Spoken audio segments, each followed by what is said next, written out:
All right, boys and girls, it's Miss Chadwick once again back for chapters 7 through 15 of Rodman Philbrick's Wildfire.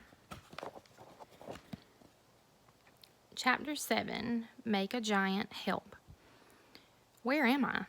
That's my first thought as I wake up. I take a deep breath of hot, stuffy air and look around. Oh yeah, the little cabin in the abandoned lumber camp. I sniff the air, but the smell of a distant fire hasn't changed. My second thought is about my mother. I'm worried. Did I mention she's in rehab? Maybe you think all drug addicts are losers. Not my mother. A loser would give up when her husband dies in some stupid road accident on the other side of the world. A few days after the funeral, she called me into the kitchen and sat me down. I'm not sure what's next for us, Sammy, but it will be something good. That's a promise. Your dad is gone, and we'll miss him every day, but that doesn't mean we give up. No way, not ever, not as long as we have each other. Mom was sad about Dad, desperate sad, but she kept her job as a physical therapist, taking extra shifts to make ends meet. In her free time, which wasn't much, she made sure I was okay and worked in her garden, which she always said was better than medicine. Weeding, planting, helping things bloom, helping people heal. That's my mother. Or it was until she got rear-ended in a parking lot last year and injured her neck real bad and started taking prescription meds for the pain. After a while, she was taking more and more pills, and pretty soon it seemed like she wasn't really there, like she couldn't concentrate or pay attention. She started missing shifts and let the garden go to weeds. Mom kept apologizing and blamed it on being tired, but it kept getting worse. Until one day I came home from school and found her passed out on the floor, barely breathing. I tried to wake her, and when that didn't work, I dialed 911 and they took her to the hospital and pumped her stomach and tested her blood for opioids. Opioids. I hate that word. Sounds like some horrible kind of mind spider that takes over your brain. Anyhow, at the hospital they assigned me a social worker, Mrs. Labrie, who talked to me about going into foster care while my mother went to rehab. When I freaked out, she came up with a plan for me to go to summer camp instead, which was the perfect solution until the fire wrecked everything. I swing my legs over the steel-framed bunk, sitting there all sweaty with the stifling heat as I try to clear my head. Think smart, like my dad used to say. Stop worrying about things I can't change. Nothing I can do about Mom, not today. Today I need to keep clear of the fire and find my way back home. Concentrate on making that happen. I have no idea what time it is, but it must be early, not long after sunrise. I'm dizzy, or maybe lightheaded is more like it. The constant heat is partly to blame, but mostly it's because my belly is growling. Feed me, feed me. I head for the stack of crates, figuring to fill up on bottled water. But what I find in the second crate is way better than that. The crate is loaded with canned goods, B&M beans, Dinty Moore beef stew, canned Franks and beans, canned brown bread, Spam, pears, tuna fish, tons of stuff. Enough to live for weeks or maybe months. And there's even a can opener and a jackknife. Cold beef stew for breakfast right out of the can. If you haven't eaten for 24 hours, it tastes great, let me tell you. And better yet, the food goes right to my brain and out pops an idea. Okay, maybe it's not an original idea, but it just might work. Remember that movie where a guy gets stranded on an island and spells out help in the sand? What if I do the same thing in the clearing, except spell it out with trees? Not big trees, of course, but white birch saplings small enough for me to drag into place. I mean, they'll be searching for me, right? Sending out helicopters and planes and search parties, whatever they do when a kid goes missing in the woods. Unless they think I burned up in the fire, which is discouraging for about 10 seconds, and then I decide to make a giant help and hope for the best. Somebody will see it and rescue me before the fire gets here, before the old camp explodes in flames, and me with it. So my plan is to find an axe or a handsaw and get started. Doesn't take long to search the little cabin and discover there's nothing bigger than the jackknife I found. I decide to put it in my pocket and hope the owner won't mind. Then I remember those falling down sheds. It makes sense. There might be old hand tools in a lumber camp, and if there are, they'd likely be stored in a shed. Feeling like the smartest 12-year-old in the universe, I stride out of the hot cabin and into the overgrown clearing. I check out the skyline, looking for signs of fire.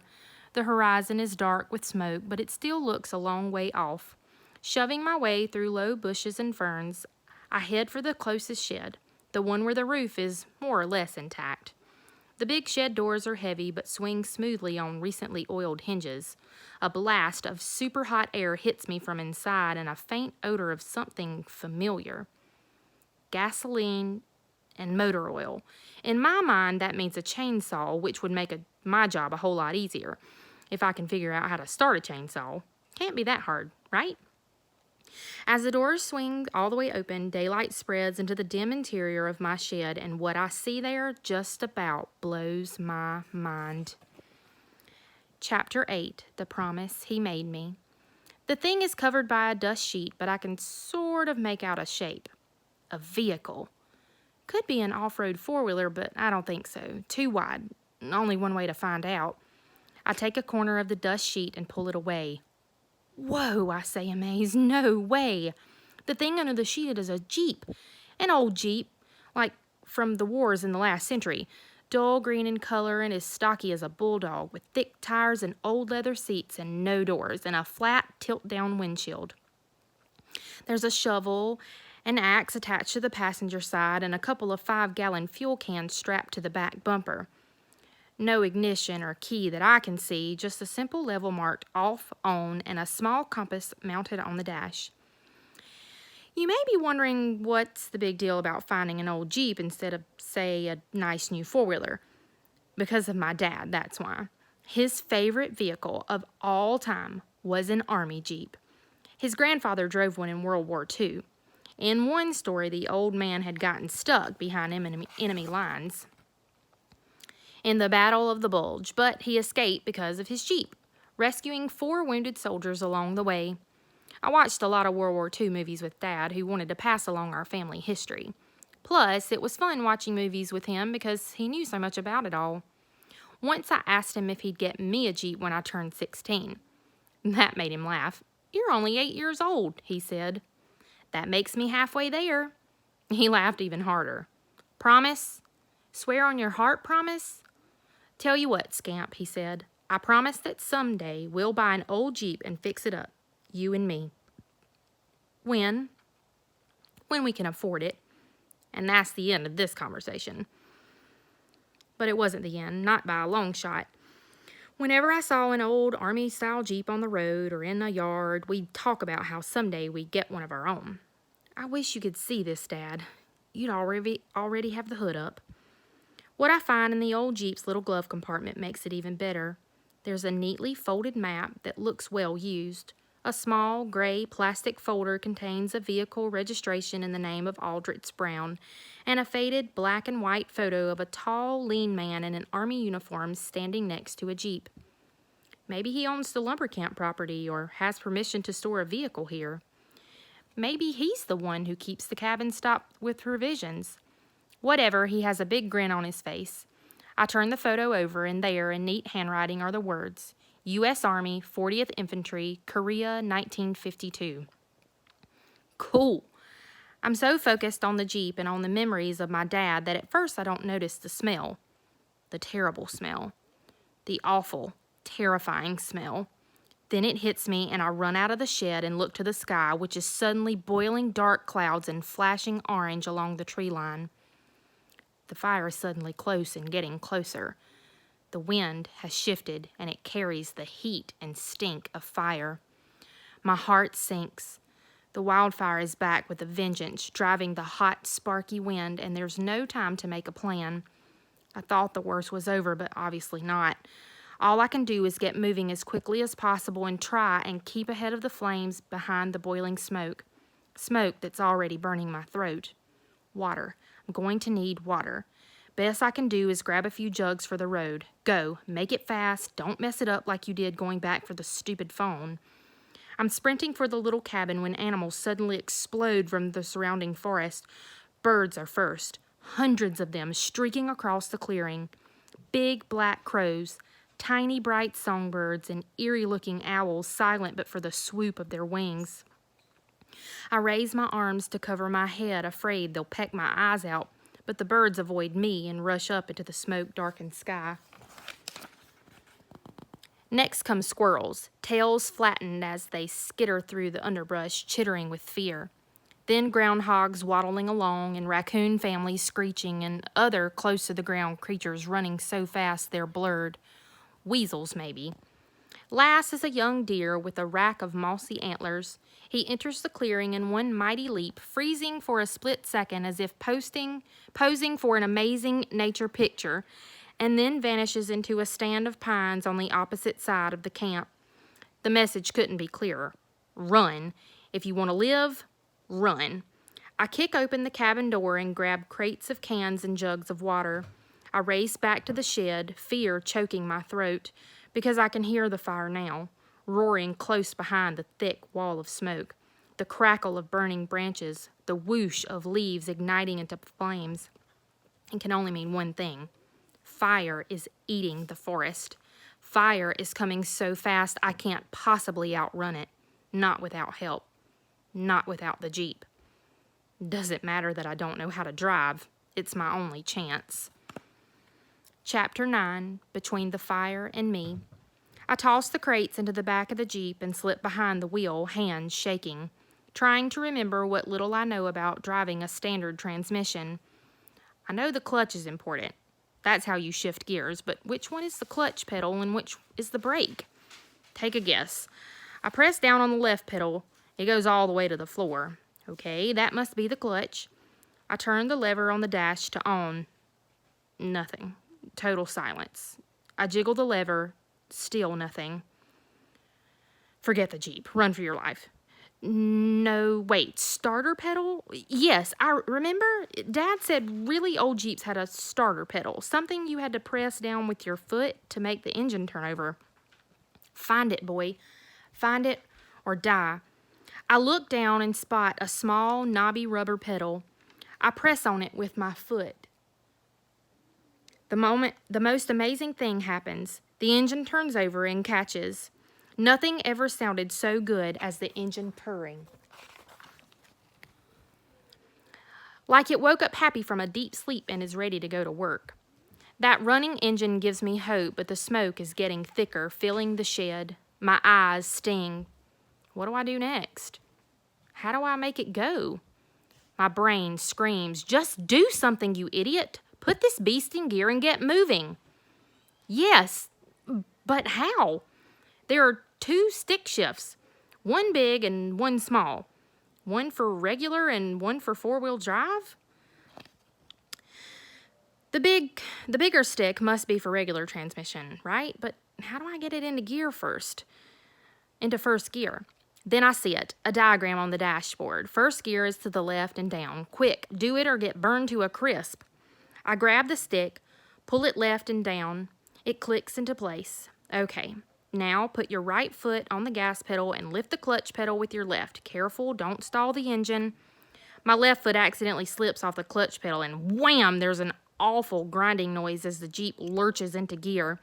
Suddenly we're out of the shed, me and the Jeep, bouncing through the clearing, knocking down bushes and skinny saplings with fire raging behind us. I'm fighting to get control. The steering wheel bucks in my sweaty hands like a thing alive. I manage to grab hard enough so it stops slipping through my fingers. I'm in control, more or less. I'm steering for the path, steering for my life, because the fire behind me is louder than the engine in front of me. Drive, boy, drive. Go, go, go. I know this sounds crazy, but as me and that old Jeep tear through the clearing, I'm laughing out loud. The vehicle is bucking like a horse, fighting to go wild, and I'm howling in relief, hanging on to that steering wheel like my life depends on it, because guess what? It does. I sneak a look behind just in time to see the lumber camp explode into fire. The sheds are burning, dripping with flames. The birches are going up like skinny white candles, spreading from tree to tree. There are hot threads of red and orange glowing behind the smoke. It would look beautiful if it wasn't so awful. When I get to the old logging trail, I have to choose which way to go, right or left. Instinct tells me I need to head into the wind, so I steer to the left. The Jeep finds the ruts and the steering wheel stops fighting me so much, like it knows the way. Maybe it does. No, that's crazy. It's just a machine. Nuts and bolts and steel. It feels alive because the trail is so bumpy and because my heart is beating hard enough for two. I'm super frightened and super excited at the same time. The fire scares me half to death, but driving the Jeep is the most fun I've ever had. The farther we get down the trail, the less smoke in the air. I'm feeling more confident. I'd like to turn around and check what's happening behind me. Is the fire catching up? But I don't dare take my eyes off the old logging trail. What would Dad say? Keep the wheels in the ruts. Don't stop, because what if you can't get it into gear again? That would be fatal. Gotta keep moving. Yes, Dad, yes. Put as much distance as possible between the fire and me. I'm pedal to the metal in first gear. I could try for second gear and get more speed, but what if it stalls? And I'm bouncing so hard I'm not sure I can handle going faster. Every now and then we hit a root or a rock that makes the steering wheel shudder and the Jeep groans like it feels pain. I decide not to change anything. Just stick with it for now. Try not to worry about what's happening behind me. My mission is to keep it on the path. Dad was always saying, learn as you go, right? Now's my chance. Stay focused, pay attention, and let the vehicle eat up the yards. Not sure how long it lasts, that first part of the journey. Half an hour, maybe 7 miles down the trail. I'm drenched in sweat, but we're doing great, the Jeep and me. And we might have got clear of the fire for good if it wasn't for what happened next. Chapter 10, The Girl with the Raccoon Eyes. The first screech sounds like a wounded bird. It calls again, closer and louder. Not a bird. It's human. Definitely human. I put the Jeep in neutral and roll to a stop, listening. Hey, comes a faint voice. Hey, you, wait, please, wait. A girl. At first I can't see her. Then she pushes her way through the tree branches, maybe 50 yards from the logging road, limping along as fast as she can, leaning on a stick with a small backpack slung over her shoulder. Face covered with soot except for her eyes. Makes her look like a reverse raccoon. I leave the engine running and get out to help. She stumbles through the ferns, hurrying like she's afraid I'll leave her behind. I give her a shoulder to lean on. Not sure it helps because she's a head taller than me. Boy, does she stink of smoke and sweat. It almost got me, she says, panting. The fire last night. I ran and ran. No idea where I was going, just trying to get away. You're okay. I got her to the Jeep.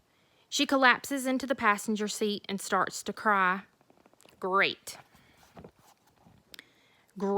Heaving sobs of relief. She wipes tears and soot from her face with the back of her hand. Sorry, I don't cry. Well, hardly ever, but I thought I was dead, and then I heard that beautiful motor sound. I was so afraid it would pass by before I could find it. Ran as hard as I could until I tripped and hurt my ankle. But you kept on running. I guess she focuses on me as if seeing me for the first time. Excuse me, but are you old enough to drive? I'm doing okay. You're what, 12? Almost 13. Do you want to ride or not? That makes her laugh. Ha, sorry for asking. It's not like there's any cops around to give you a ticket. Fire's coming this way. We best keep moving. I get behind the wheel, put the Jeep in gear. There's a jug of water in the back. Help yourself. Up until 3 minutes ago, I was on my own, the only human in the woods, or that's how it felt. Kind of liked it that way. Then this girl appears out of nowhere. Delphi Pappas. She's from Camp Calusa down the lake from Camp Wabanoski. 2 years older than me, broad-shouldered and way taller, with a long, dark ponytail. She's big, strong and solid, the kind of girl you'd want on your sports team. As we bounce along the ruts, keeping a steady pace, she raises her voice above the noise of the engine and thanks me for stopping. No problem. Is this your Jeep? She asks. What are you doing out here? I tell her about going back for my phone and missing the bus and stumbling into the lumber camp. That's where I found the Jeep. It saved my life, and I guess I saved it too because the lumber camp went up in flames. What about you? She looks away. I was, out in the woods the night before the fire. Yeah? I was, texting someone. Then it was really late and I got totally lost in the dark. Had to drink water from this disgusting mucky pool. Next morning, yesterday, right? I could see the camp through the trees when the sun came up. I almost made it. The fire, it came wicked fast. She nods quickly. All I could do was run. Never been so scared in my life. Calusa. That's a survival camp, right? Fitness, mostly sports. For me, it was track and volleyball, which I guess probably saved my life, the running part. So, where are we heading? I don't know exactly. I'm hoping this trail connects with the main road and when we get there before the fire does. Okay, says the girl with the raccoon eyes. Hope is good. Chapter 11, Dead as a Doornail. We rumble along for at least an hour, making good progress. The smoke has thinned from the sky and the smell is fainter by the minute. I'm getting more relaxed and confident behind the wheel. I've got this thing beat. I can do it. Hands at 10 and 2 like Dad showed me, and keep your eyes on the road. In this case, the rutted trail. On the lookout for any fallen trees or rocks, because if we break an axle, the Jeep is all done. When the trail straightens out, I ask Delphi where she's from. Westbrook. We have a Greek restaurant. It's on 302. Delphi's. And no, the restaurant isn't named after me. It's named for my grandmother, Adelphia, who started it. Cool. It is, mostly. The whole family works there, my mom and dad, aunts and uncles, cousins. Sounds like a big place. She nods. Started small, but now we seat 150 on Saturday nights. And that's the night I have to scrub pots. Ugh. I wonder what it must be like being part of a big family. She makes it sound like fun, even if it does mean scrubbing pots. We settle in, putting miles between us and the fire. My passenger gets so relaxed she almost falls asleep, even though the ride is bumpy. With her head lolling and her eyelids drooping and her face cleaned of soot, Delphi looks younger. A little girl in a big, tall body. Must be exhausted from her night in the woods. She hasn't really explained what she was doing out there, but she did say she ran her battery down texting someone. I wonder about that. Why go out in the woods to text? Didn't her camp counselors tell her it was dangerous to be wandering the forests of Maine all night? Didn't they warn her of bears and coyotes and bobcats? Or how easy it is to get lost? After a while, she startles herself awake and goes, Sorry, where are we, Sam? See that little glove compartment? There's a map that might help. Are you good with maps? She looks uncertain. I've got a GPS app. Like that? Never mind. I'll check it out when we stop. Right now, all I know, we're heading mostly west. How do you know that? I point to the compass on the dash. Oh, I was wondering, maybe we can charge my phone from the car battery. I don't think so. It's not like you can just plug in. She exhales and leans back into her seat, disappointed. I really need my phone. I need to let my parents know what happened. They'll be worried sick. How far before we get to the real road? Don't know. Could be around the next corner. Could be miles. At exactly that moment, the engine sputters and dies. The Jeep slows to a stop, dead as a doornail. Chapter 12, Not on This Map. After about 100 years of total insane panic, okay, maybe 10 seconds, I realize what's wrong and start chuckling. Delphi has this look like, what have I got myself into? Until I explain that we've run out of gas. And why is that funny? Because I can fix it. I go around to the back where the 2 5-gallon fuel cans are strapped to the bumper. Delphi offers to help. My ankle hurts, but there's nothing wrong with my arms. She grins and makes a muscle. Turns out she's way stronger than me. Good thing, because the cans are really heavy, and the last thing I want to do is waste gas by spilling it. I unscrew the cap, and we both hold the can as we slowly tip it up, carefully pouring every drop of gas into the empty tank. And then we do it all again with the second can. 10 gallons. That should be good for 100 miles at least. Delphi's face falls. You think it's that far? A real road? Hope not. Let's look at the map. See if we can figure it out.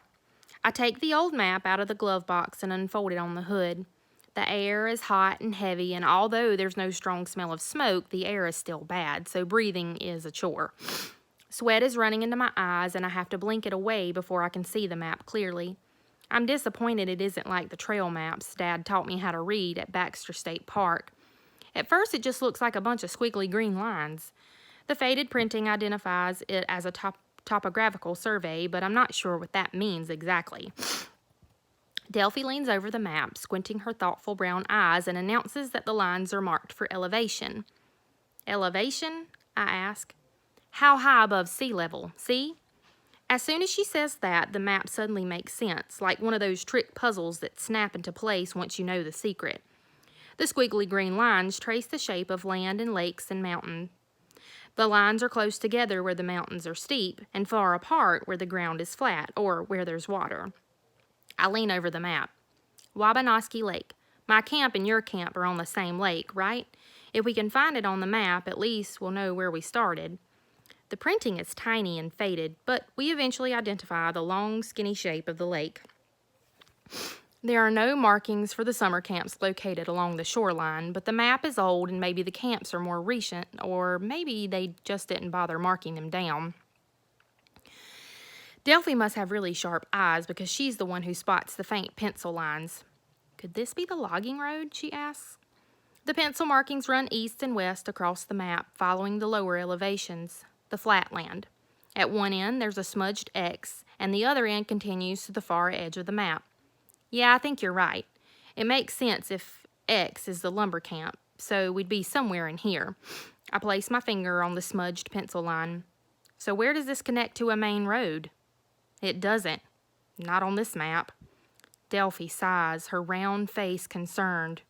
We're really in trouble, aren't we? Yes, but if we stay ahead of the fire, we'll be okay. That's the main thing. Keep ahead of the fire. It's summer, so we're not going to die of exposure as long as we have water, and we have food for at least 5 or 6 days if we don't pig out. Delphi's eyes get even bigger. For real? You have food? I show her the crates in the back seat. Beans, beef stew, Franks and beans, Spam, tuna fish. She picks up a can, makes a quirky face. Are you serious? Bread in a can? I nod. Brown bread, almost like cake, is really good, especially with butter. Not that we have any butter. Huh? She looks over the collection. Lots of beans. Beans are nutritious. Besides, this is Maine. We practically invented baked beans. For some reason, that makes Delphi laugh. Then she gets serious. Could you, open a can? I'm starving. You choose. I recommend the beef stew. We don't have spoons, so she sips beef stew right from the can as we drive along the logging trail, keeping a safe distance between us and the fire.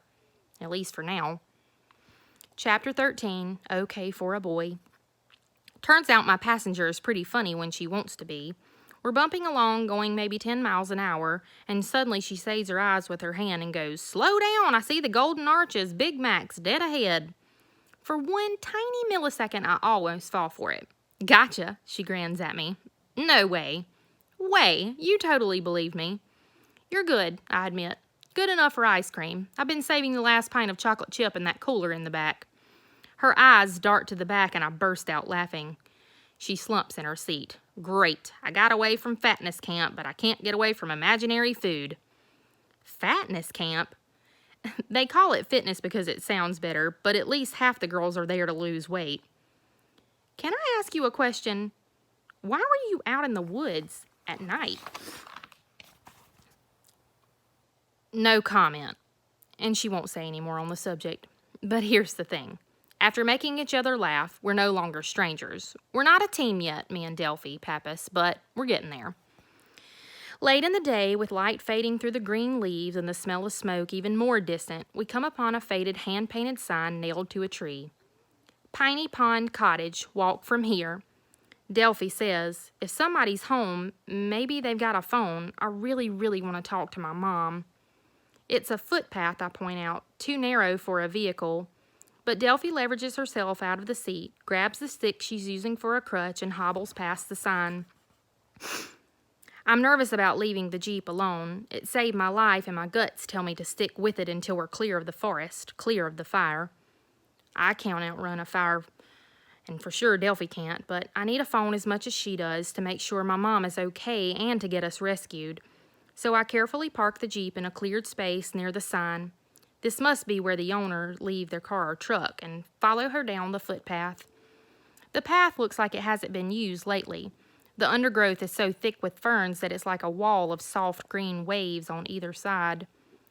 Delphi is limping along so fast I can hardly keep up, and I worry she'll trip and make her ankle worse. Wait up, take it easy. But she's real determined, crashing through the ferns and slashing her stick to clear the path, and then suddenly we're in the clear. A meadow slopes down to a white cottage on the edge of a small pond. There's a small rickety dock, but no boat, and the shutters on the cottage windows are closed. Nobody home is my guess. But Delphi is determined to find out for sure. A screened-in porch wraps around two sides of the cottage, and she's up the steps and into the porch before I get there.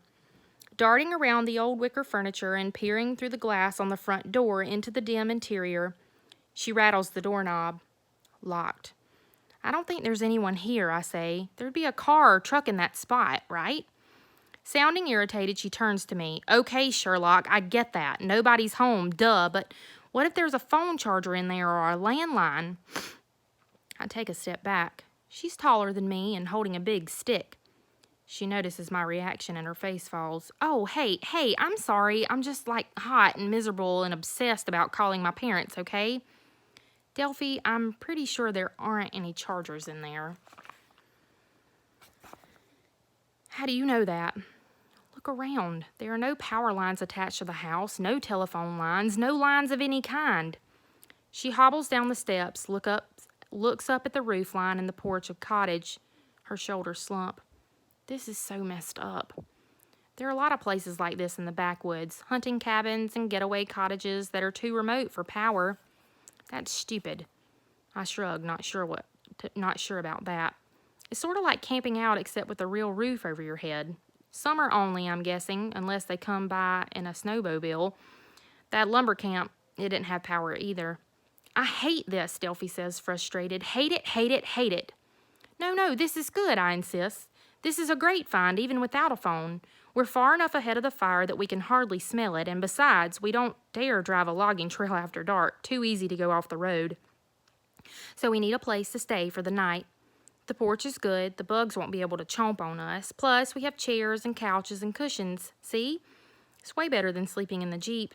I'll go back for some food, and we'll have a nice supper right here on the porch. How about that? Delphi wipes her glistening face with the back of her hand. You're okay for a boy, you know that? Chapter 14, Land of 1,000 Dances. On my way back to the Jeep, I remember something Dad once did with a snowmobile to make sure it didn't get stolen. He pulled the main spark plug wire and took it with him. No spark, no steal, he said with a smile. Doubtful there's anyone around to steal the Jeep, but I can't risk it, not with our lives at stake. I lift the hood and follow his example. Thanks, Dad. When I return with canned goods for supper, Delphi is perched on an old porch rocker, looking very pleased with herself. The door to the cottage is open. You broke in? Nope, she holds up a key. Found it under the mat. The sun is already low in the sky, and the shuttered windows make the inside of the cottage dim. What's in there? Delphi shrugs. I was waiting for you. I ease down into a chair. We're probably breaking the law just being here. Trespassing, right? Said the boy who stole a Jeep. Borrowed, I respond quickly. Whatever. This is what they call a special circumstance. We're two kids lost in the woods running from a forest fire, okay? I don't think they'll send us to prison for seeing if there's anything inside that can help us survive. That makes sense, but it still feels wrong. The pond, the empty dock, the comfortable old porch furniture, it all looks private, like we're intruding on a family. But Delphi is right. What if there's a phone in there, or food and water like at the logging camp? Okay, let's take a look. It takes a moment for my eyes to adjust to the deep shadows inside the cabin. Our footsteps echo in a way that makes me think the place is hollow somehow. Then I realize, not hollow, but empty. It even smells empty. There's nothing inside but hot, stale air and an old broom leaning against a bare wall. No furniture, no pictures on the walls, no wood for the stone fireplace. The cupboard doors are open and the shelves are bare. No food, water, or supplies. No candles, lanterns, or flashlights. Nothing. Whoever they were, the owners, they're gone, Delphi sighs. Gone for a long time. Years, probably, by the looks of it. By the looks of the dust. Sorry, it's not your fault. She's being polite, but sounds heartbroken.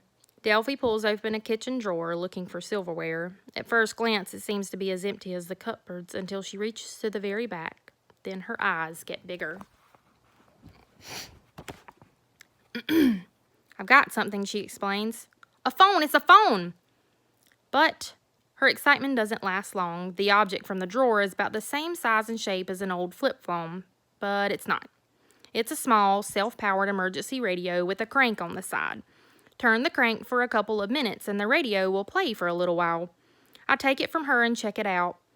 This is really cool, Delphi. My dad had one of these. He used it for the weather reports when we were hiking, so we get warnings of thunderstorms or flash floods like that. With the hand crank, you don't have to worry about batteries. Maybe we can find out where the fire is headed. Delphi isn't listening. She hobbles out to the porch, keeping her back turned. I know better than to say anything. Plenty of times I've wanted to cry myself from frustration and fear and not knowing what happens next. Out here in the blazing heat, running from a fire, all you have to do is take a wrong turn, make a bad decision, and you turn into a crispy critter. No second chances once the flames catch up. I can't imagine a worse way to die, but I can't help thinking about it, even though I'm pretty sure we're way ahead of the fire. Anyhow, if Delphi wants to shed a few tears, I'm not going to say a word about it. No way. I go to the opposite end of the porch and fiddle with the radio, turning the hand crank as fast as I can. After 30 cranks, I switch it on. Static. I rotate the dial. More static. Behind me, Delphi goes, "Try pulling out the antenna."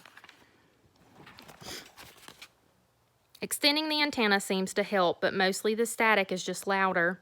I give the thing a few more cranks, then fiddle with the dial again, and this time a faint but familiar voice weaves through the static. I turn slowly, aiming the antenna until the voice sharpens. The voice that did our wake-up call, followed by golden oldies, Fat Freddie Bell.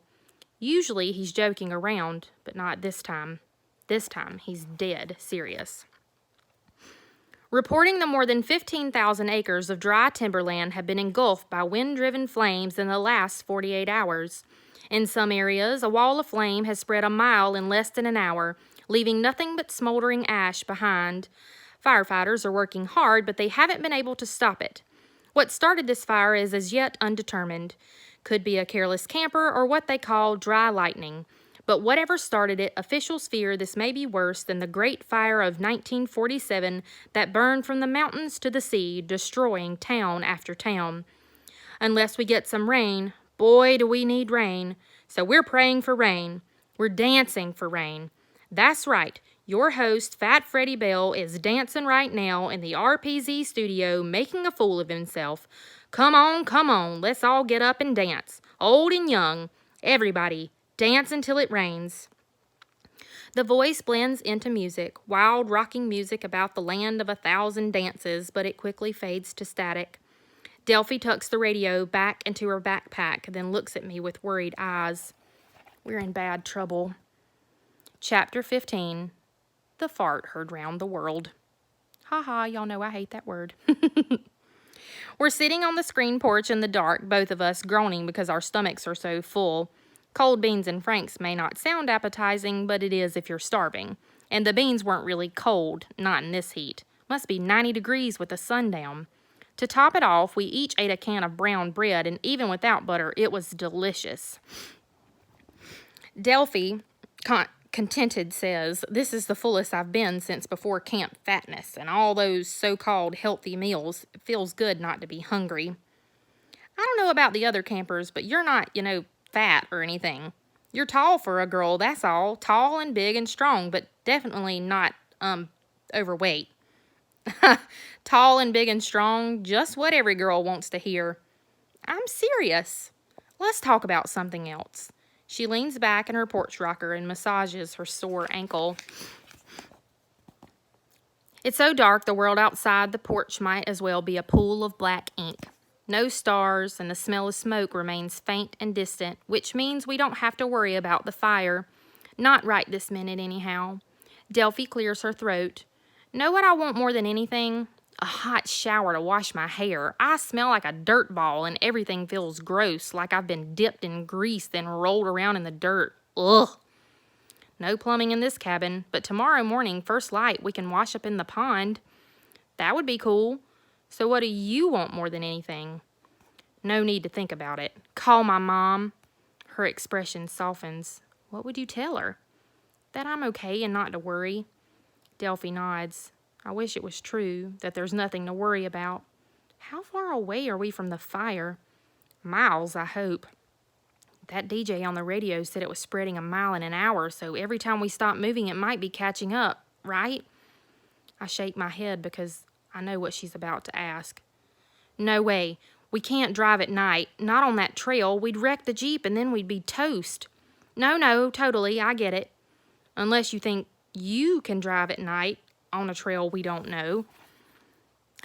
Hey, Sam, I can't drive at all, okay? No clue. I'm not, being critical or anything. I'm just worried, she sighs. So if a fire does catch up, can't we just jump in the pond? I think about it. Maybe, if that's our only option. It's risky. Our camp counselor told us it's better to find another way out if possible. Even in a pond, if you're not far enough away from the burning shoreline, the smoke from a big fire might make it too hard to breathe. It depends on if we want to burn to death or die from smoke inhalation. Great choice. Don't worry, Delphi. The fire can't catch us, not as long as we have the Jeep. Thanks, Sam. What do we do next? Before the lumber camp burned, I had a plan. I was going to chop down some birch saplings and make a big help sign that could be seen from the air. She perks up. That's a great idea, except I haven't heard any search planes overhead. Have you? Or helicopters? No, but somebody has to be looking for us, right? Unless they think we're dead. There are a bunch of camps on Lake Wabanoski. Your camp and my camp and the YMCA on the far side of the lake, plus lots of summer cottages. What I mean is, the fire came up so fast we can't be the only ones missing. True. I'll help you make the sign if you think it might work. Awesome. We sit there in the dark for a while, not saying anything. At first it feels awkward, and then I kind of relax into the silence. People don't have to talk every second. They can just be quiet together. Not perfectly quiet, though, because my stomach is rumbling, which is embarrassing. Not that Delphi says anything about it. To cover up the rumble, I ask if she has any brothers or sisters. She nods. Angie and Callista, 5 years younger. They're twins. Not identical, but they might as well be. They had their own language until they were 6 years old. They still call me the BFG or GG for short. BFG? Big Friendly Giant, she laughs. They love that book so much I guess I should be flattered. What about you? It's just me and Mom. I leave it at that. Did your parents make you go to camp? Is that why you wanted to run away? She jerks back, offended. Who says I was running away? I got lost in the woods, that's all. Okay, sorry. Not something she wants to discuss, obviously. It was my dad's idea to try a fitness camp, she continues, especially the volleyball program.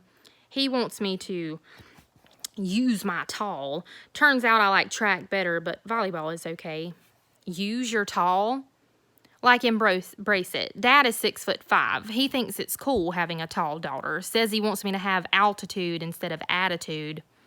Sounds like a cool guy. My dad? He wouldn't know cool if it bit him on the butt. That makes me chuckle. You're pretty funny, you know that? So now I'm big and tall and funny. That's just great. I sigh. I'm never gonna beat you, am I? Never, ever, ever. Except that little man. Hey! Except that average-heighted boy for his age. Even in the dark, I can tell she's grinning. She likes it, us bouncing stuff off each other, making wisecracks. I never had a big sister, but maybe this is what it's like. I've got a plan, she says. You know what my plan is? My plan is tomorrow we get rescued. Great, that's my plan too. And then it happens. Without warning or any way to stop it, I let one rip.